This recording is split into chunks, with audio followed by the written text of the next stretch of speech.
Samantha Rhea's story began like that of many young women who make the wrong decisions in a moment of desperation. Born on March 5, 1995, in the modest Eastwood neighborhood of Los Angeles, California, Samantha grew up in a difficult environment. Her mother, a janitor, and her father, a bus driver, could barely support their 3 children on the limited income they had. Samantha was the youngest, and from a young age she showed herself to be a bright young woman with dreams of becoming a graphic designer. However, the reality of her environment often got in the way of her aspirations. In her teens, Samantha began to associate with a group of friends who, although close, did not always make the best decisions. At 18, after having finished high school with great difficulty, she began to look for jobs to help at home, but her attempts to achieve economic stability failed. It was in the midst of this frustration that, in a moment of weakness, she agreed to participate in a petty theft. Together with 2 friends, she broke into an electronics store and stole several valuable items. Although she was not the one who planned or executed the main act, she was arrested as an accomplice. On October 13, 2015, Samantha was sentenced to 3 years in prison at the Westbrook Correctional Institution, a medium-security facility located outside of Los Angeles. The sentence was a devastating blow to her and her family. It was her first time facing the judicial system, and the thought of being behind bars for so long filled her with fear and uncertainty. When she arrived at Westbrook, Samantha was greeted by a hostile environment. The prison, while not high security, had its own hierarchy and unwritten codes.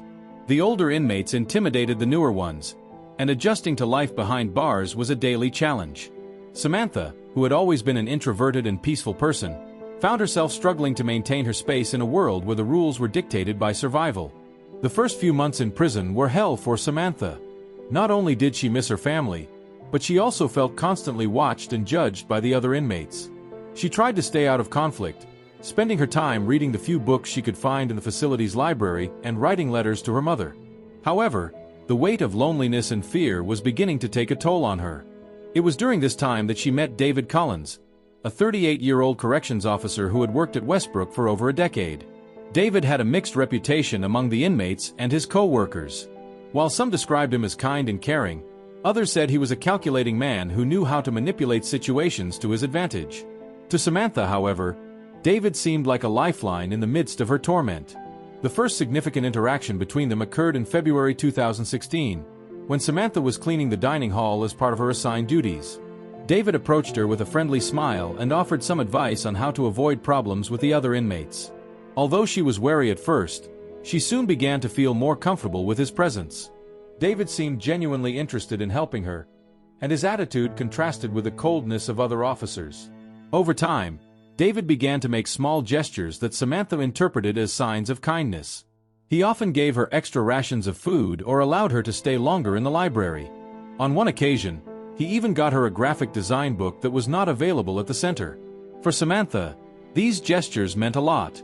For the first time since she had entered the prison, she felt that someone saw her as a person and not just a number in the system. As the months went by, the relationship between Samantha and David became closer. Although they never crossed the boundaries of formality, she began to trust him more than anyone else inside the prison.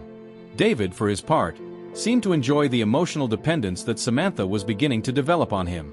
He often looked for excuses to interact with her, whether it was by assigning her extra tasks or simply starting casual conversations during her rounds.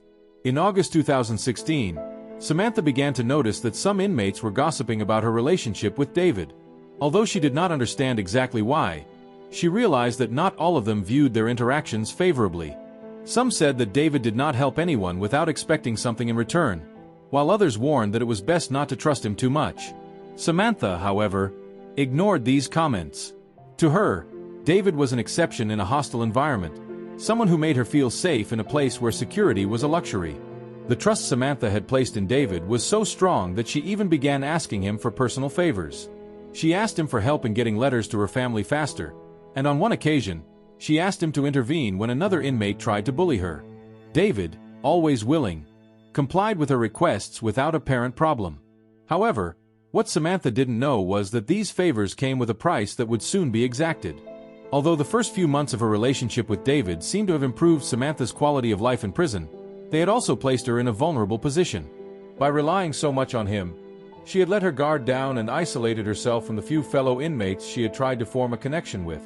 David was now her main support, and Samantha could not imagine that this dependence would be the beginning of a nightmare from which she would be unable to escape. At the end of 2016, Samantha was beginning to count the days until her freedom. With just over a year left on her sentence, she was hopeful that her life would return to normal once she was released from prison. However, the events that were about to occur would change the course of her life forever, leading her down a path of pain and despair that no one could have anticipated. By early 2017, Samantha Reyes had already established a routine inside the prison. Although she still felt nostalgic for her life outside the walls, the days were made more bearable thanks to the care of David Collins, the officer who had become a support figure for her. However, what seemed to be a relief in her life soon turned into a nightmare. David gradually began to change. What had once been kind gestures and occasional conversations began to turn into awkward interactions. One day, while Samantha was assigned to cleaning the administrative offices, David stopped her in the hallway. With a smile that was not enough to reassure her, he put a hand on her shoulder and said, "I hope you know that all those favors I've done for you are not free, right?" Samantha, confused, tried to laugh, thinking it was a joke. But David's gaze left no room for doubt. He meant it. Although she didn't fully understand what he meant, the tone of his voice and his posture filled her with an uneasiness she hadn't felt before. In the days that followed, David began to collect on these favors in subtle but inappropriate ways. He would unnecessarily touch her arm or back when he passed by her, lean in too close when talking to her, and make ambiguous comments about her appearance. Samantha tried to ignore it, convinced that it wasn't a big deal and that if she didn't make a big deal of it, he would stop. However, that was not the case. On one occasion, while Samantha was in the storage area organizing supplies, David suddenly appeared. He closed the door behind him and moved closer than necessary. With a smile that now seemed like a threat, he said, "You know you're my favorite, right? That's why I always help you. But I think you can help me too." Before Samantha could respond, David touched her arm, leaving his hand there longer than necessary. Although she tried to pull away, he stopped her. "What are you doing?" Samantha asked, her voice shaking. David simply smiled, but didn't respond. Then, as if nothing had happened, he pulled away and left the room. For Samantha, this encounter was a warning that things were changing quickly. For the first time, she felt a real fear of the man she had until then considered her protector. In the following weeks, David's advances became more frequent and less subtle. Touches on her arms and back turned into uncomfortable caresses on her shoulders and neck. Even though Samantha tried to avoid him, David always found a way to be close to her. His position as a corrections officer gave him almost total control over his surroundings, and Samantha realized there was no way to escape him. On April 25, 2017, the situation reached a critical point. David assigned Samantha the task of cleaning the unoccupied cell area in a little-used wing of the prison. It was an isolated place, and he knew it. When she arrived at the area, David appeared shortly after, closing the door behind him. Without saying a word, he approached Samantha, who instinctively backed away. "David, don't," she began to say, but he interrupted her. "Samantha, we've been at this for a while. You know you owe me something," he said, moving closer as she tried to back away. The fear in Samantha's eyes seemed to fuel him. Before she could escape, David held her down tightly. Her pleas and resistance were ignored as he brutally assaulted her. It was an act of violence that left her physically and emotionally shattered. When it was all over, Samantha was left on the ground, crying and shaking. David, showing no remorse, simply stood up, adjusted his uniform and said to her, "Don't say anything. No one will believe you. It's me against you, and you know how that ends." That night, Samantha couldn't sleep. She felt pain all over her body and an indescribable emptiness inside her. She wanted to tell someone what had happened, but the words stuck in her throat. She knew David was right. As an officer, he had power and a reputation, while she was just an inmate with a criminal record. Who would believe her? But the abuse didn't end there. In the days that followed, David found more opportunities to be alone with Samantha, and each encounter was worse than the last. As his behavior became more violent, Samantha sank deeper into fear and despair. Each day was a fight to survive, not just physically, but mentally as well. On May 15, 2017, after weeks of continued abuse, Samantha finally worked up the courage to talk to some of her cellmates. She told them what was happening, hoping they could help her. However, The answer was not what she expected. "What do you expect us to do?" said one of the inmates, her tone a mix of empathy and resignation. "David is untouchable. If we try to report him, it will only make things worse for everyone." Another, younger inmate tried to comfort her. "I'm sorry, Samantha, but you have to put up with it. There's no other option. Just try not to provoke him." The words of her fellow inmates only increased Samantha's desperation. She realized she was alone in this struggle, trapped in a cycle of abuse she couldn't escape. Every time David called or saw her, she felt her life falling apart a little more. By the summer of 2017, Samantha had completely changed. The young woman who once dreamed of being a graphic designer was now a shadow of herself. She barely ate, avoided eye contact with everyone, and took refuge in her cell whenever she could. The physical marks of abuse faded over time, but the emotional scars remained, making her feel like there was no way out. David, for his part, continued to act as if nothing was wrong. In public, he remained the kind, professional officer everyone knew. But Samantha knew the truth, and that knowledge consumed her. With each passing day, her fear and desperation grew, pushing her ever closer to the edge. By the fall of 2017, Samantha Reyes was completely broken. The weeks of abuse by David Collins had left deep physical and emotional scars. What was once a young woman full of dreams and hope had become someone consumed by fear and despair. Despite attempts by some fellow officers to comfort her, helplessness and resignation reigned in her life. Every encounter with David was a reminder of how trapped she was. Samantha knew she couldn't take much more. On one occasion, she tried to write a letter to the prison authorities, describing in detail the abuse she had suffered. But as she wrote, David's voice echoed in her head, "No one will believe you." Fearing that her complaint would only make things worse, she ended up tearing up the letter and throwing it into the toilet. In November 2017, Samantha spoke to her cellmates again. She told them, in a small voice, that she could not continue living like this. She described the horrors she had endured and expressed that she was at the end of her rope. One of the inmates, Maria Lopez, tried to convince her to go to the authorities together, but Samantha only shook her head. "If I do that, he will make sure that I never get out of here," Samantha replied, tears running down her face. Despite everything, Samantha began to leave clues about her suffering. One night, as the lights in the ward went out, she wrote a heartbreaking entry in her journal. "If they find me dead, it was no accident. I can't go on living like this.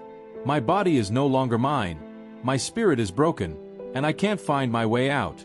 Please don't let him do this to anyone else." The journal was the only place Samantha felt free to express what she was going through. Yet even her private words didn't seem to ease the pain she carried. On November 28, 2017, Samantha decided to end her suffering. In the solitude of her cell, she used the sheets from her bed to hang herself. She was found by one of the guards during the first morning inspection round. Prison staff tried to revive her, but it was too late. Samantha had left this world, taking with her the dreams and hopes that once defined her. News of her death spread quickly through the cell block. Samantha's fellow inmates were devastated, but also enraged. Maria Lopez and other inmates decided to break the silence and tell everything they knew. They knew the time had come to reveal the truth about David Collins and the abuse he had inflicted on Samantha. When Department of Corrections investigators began looking into Samantha's death, they found her diary hidden under her mattress. The entries detailed the horrors she had experienced at the hands of David, as well as her desperate attempts to find a way out. This, combined with testimonies from his fellow inmates, began to paint a clear picture of what had happened. At first, David denied all the accusations. He claimed that the inmates were trying to frame him to get back at him for his authority in the prison. However, evidence began to pile up. Security cameras showed that David was frequently left alone with Samantha in areas where there was no supervision. In addition, messages were found on the prison's internal system in which David manipulated Samantha's work schedules to ensure that she was under his direct supervision. On December 15, 2017, David Collins was suspended from duty while the investigation continued. The case attracted local media attention, and soon human rights organizations began demanding justice for Samantha and a complete overhaul of state prison protocols. In April 2018, David was formally arrested and charged with multiple charges, including aggravated sexual abuse, coercion, and involuntary manslaughter for contributing to Samantha's suicide. During the trial, Testimony from Samantha's fellow inmates, combined with evidence from the journal and internal prison records, was enough to secure a conviction. David Collins was sentenced to 30 years in prison without the possibility of parole. During the trial, he never showed remorse, maintaining his story that the accusations were false and part of a conspiracy against him. But for Samantha's fellow inmates, the verdict was a small relief amid so much pain. Samantha Reyes' death sparked a wave of reforms in the California prison system. Subsequent investigations revealed that it was not the only case of abuse at Westbrook. Other officers were investigated and disciplined, and new measures were implemented to protect inmates, including the installation of more security cameras and the creation of an anonymous channel to report abuse. Samantha's family, although deeply affected by their loss, found some comfort in knowing that her story had brought about change. Her mother, in particular, was dedicated to raising awareness about prison abuses, becoming an active voice in the fight for the rights of female prisoners.